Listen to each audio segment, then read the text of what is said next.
Hola, ¿cómo están? Estamos aquí transmitiendo en vivo, como les habíamos dicho, prometido, ya en esta serie de Entendiendo la psicoterapia.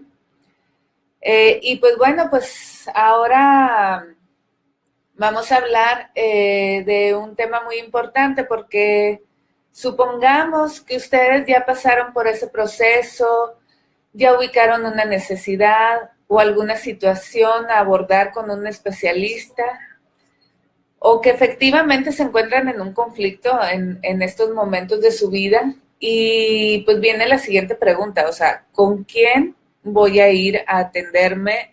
¿Con qué psicólogo voy a ir? ¿O con un psicoterapeuta? ¿O vamos a saber cómo elegir a un buen psicólogo? Lo más fácil, o yo creo que lo que primero hacemos todos, es buscar si entre nuestros conocidos o familiares ya han acudido con alguno y pedimos recomendaciones. Esa es como que la primera opción.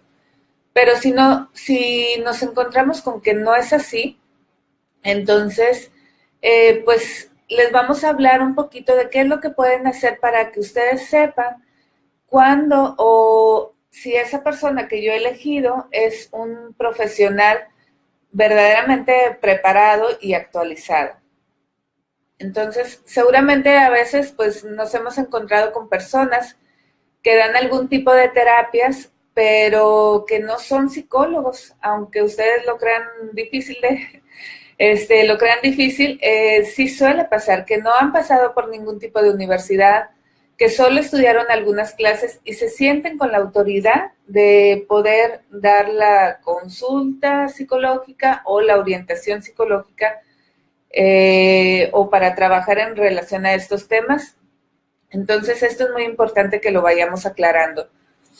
A lo largo de la historia, muchas veces los sanadores siempre han buscado como esta magia, este misterio y pues cierta autoridad y han revestido sus prácticas curadoras con un manto de secreto.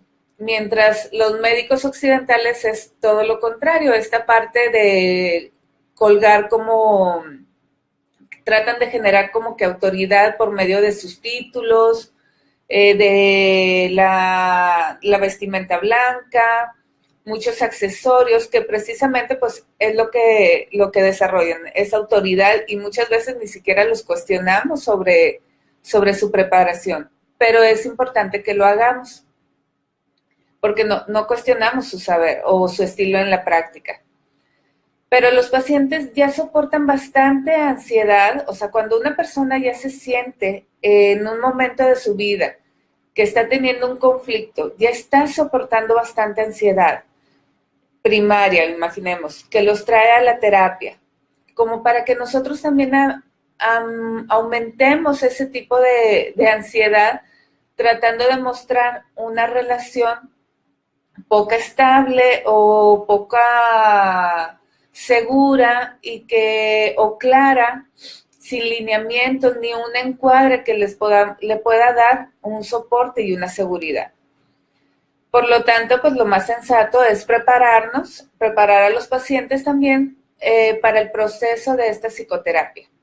Y sobre el mecanismo de la terapia, lo más importante es ser transparentes. Claves básicas en el momento de elegir un psicólogo. Apunten, ¿ok? Checar si realmente es psicólogo. Yo sé que eso se les hace así como que, ay, pues es obvio que sí es un psicólogo, pero no. Tenemos que asegurarnos de que si realmente tiene un título de psicología, muchos maestros, doctores o alguna persona que se dedique a algún tipo de consejería puede llegar a sentir o pensar que hace la función de un psicólogo, pero eso no los convierte en tal, por lo que es importante que se aseguren de que tiene un título de lo que es la psicología. Ahora, número 2, no solo es importante ser psicólogo para abrir la consulta, también se requiere preparación, revisar si tiene estudios de posgrado, qué especialidad tiene, si la persona con la que yo voy a acudir sabe tratar la situación que yo estoy viviendo, o mi problemática, o mi conflicto, o mi trastorno, si tiene experiencia en ese tema, o si solamente salió no sé, de una licenciatura y sin ninguna preparación empezó a trabajar sobre estos temas. Entonces sí es importante que nosotros nos aseguremos de que tiene la especialidad o algún estudio de posgrado o la experiencia en la práctica clínica para trabajar esta situación que yo estoy viviendo en estos momentos. Otro punto muy importante. Informarnos bien sobre el tipo de terapia que realiza. Existen múltiples tipos de psicología, eso lo sabemos. Por lo tanto, es necesario que tú conozcas el enfoque que utiliza.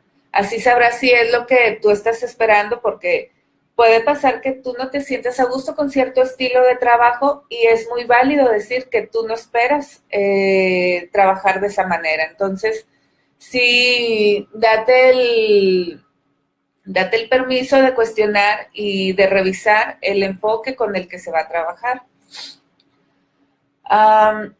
También algo muy importante, comprueba si en las primeras sesiones, ya sería el punto número 4, comprueba si en las primeras sesiones hay una evaluación, un diagnóstico y una propuesta de tratamiento. Por lo general, cuando una persona acude con un especialista, lo que se plantea es que se den alrededor de 3 o 5 sesiones, lo que el especialista considere, para conocer el caso, para conocer la situación, evaluar un motivo de consulta y precisamente establecer un diagnóstico. Aunque este diagnóstico no se diga como tal, no se le dé al paciente como tal una palabra. Tienes tal trastorno, tienes tal, no se da una etiqueta, pero sí se da una explicación de la situación que pudiera estar viviendo en estos momentos. Con base en esto, se trata de darle también un ofrecimiento de tratamiento. ¿Ok? Y entonces es muy importante que aquí tú preguntes todas tus dudas sobre cómo se va a llevar a cabo este tipo de tratamiento.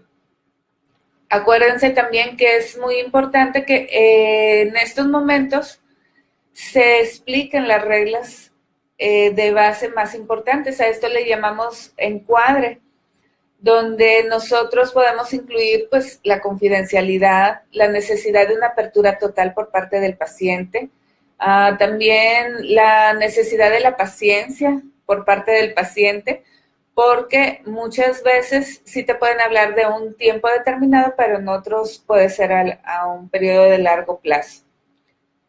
El número 5 sería el número, duración y frecuencia de las sesiones.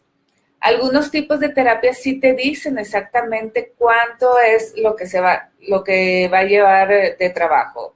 Son muy específicos en este número de sesiones y te pueden decir tal cual, en 10 o 15 sesiones. Pero habrá otros estilos de terapia que solamente lo manejan a mediano o largo plazo, entonces ahí sí es diferente la situación. También la duración, por lo general, algunas pueden ser de 30 minutos, otros de 45 minutos o hasta 1 hora u hora y media. Y es importante que tú lo preguntes y lo aclares con el especialista que estás eligiendo. Ahora, ¿qué no es un tratamiento psicológico? Presten mucha atención, porque seguramente te has topado con personas que acuden con un psicólogo y tú les preguntas qué es lo que hacen durante las sesiones y muchas veces te dicen, pues le platico lo que me pasa, lo que hago durante el día. El ir a terapia no es nada más platicar lo que me pasa. Muchas veces esto puede ser, sobre todo en las primeras sesiones, puede tener una función de desahogo o una función catártica que es de sacar todo y al principio puede generar cierto alivio, pero esto no es lo único que se debe de hacer en una psicoterapia. O sea, es trabajar sobre las emociones, es trabajar sobre otras cuestiones, y que no es nada más hablar sobre lo que uno hace. Todo lo que un profesional hace en consulta debe estar siempre justificado por la evidencia científica. Entonces, sí cuestiona todo lo que se está haciendo y por qué se debe de hacer eso, para que tú estés tranquilo y sepas realmente por qué se está llevando a cabo. Otro aspecto que debemos de tomar en cuenta es cómo es la relación psicólogo-paciente. Es lo que llamamos relación terapéutica, y hay que decirlo así con letras mayúsculas, casi creo. No es una amistad, es una relación entre un profesional y una persona que busca ayuda. Así que desconfía de aquellos psicólogos que generan dependencia en sus pacientes. Esto no es lo más recomendable. Pero aún así sí creo necesario que te debes sentir a gusto con tu terapeuta para trabajar con él, ya que tendrás que confiar, y obviamente hablar de muchos temas que puede ser que con nadie más te atrevas tú a hablar.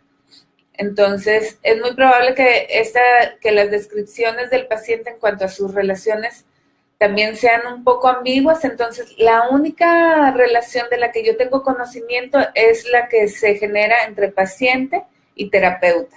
Entonces, es probable que en base a esta relación se hagan algunos cuestionamientos, se trabaje sobre esta misma relación para saber cómo son tus relaciones allá afuera. Último punto, ya mero terminamos. Tienes derecho a tener respuestas. Entonces, pregunta, pregunta y pregunta. No, es importante que todo lo que a ti te cause duda, tú lo cuestiones. Y cuidado con esas poses que de repente pueden llegar a tomar algunos psicólogos o terapeutas de devolverte la pregunta. ¿Y tú por qué quieres saber sobre esto? ¿Y por qué tú qué crees sobre mi preparación? Esto es una falta de respeto hacia el cliente o hacia el paciente. Es importante que le demos respuestas y que le quede muy claro al paciente cuál es nuestra preparación. Entonces, tienen todo el derecho de cuestionar, recuérdenlo siempre. Y así como tú elegiste libremente iniciar una terapia o un proceso terapéutico, tienes todo el derecho de interrumpirlo en el momento en que tú lo desees. Así es que siéntete con esa confianza. También, ya para terminar, que espero que estos puntos les sirvan a ustedes al momento de elegir un psicólogo. Muchas veces por la mala experiencia que hemos tenido con algún especialista en esta área o que se dice especialista en esta área, pues obviamente generalizamos. No, pues ya no tiene caso, no me gustó, no sirvió. Te invito a que investigues al psicólogo con el que vas a ir, que no desistas, que tienes derecho a recibir la atención que mereces, y que por lo tanto debes de buscar realmente encontrarte con un especialista que realmente esté preparado en el área que tú necesitas esta ayuda, ¿ok? Y pues gracias por estar aquí con nosotros. Espero que nos dejen aquí sus comentarios, sus preguntas. Y obviamente nos pueden cuestionar sobre nuestra preparación, y pues estamos aquí para cualquier comentario que nos quieran hacer. Muchas gracias y pues espero que esto les haya servido. Ok, nos vemos.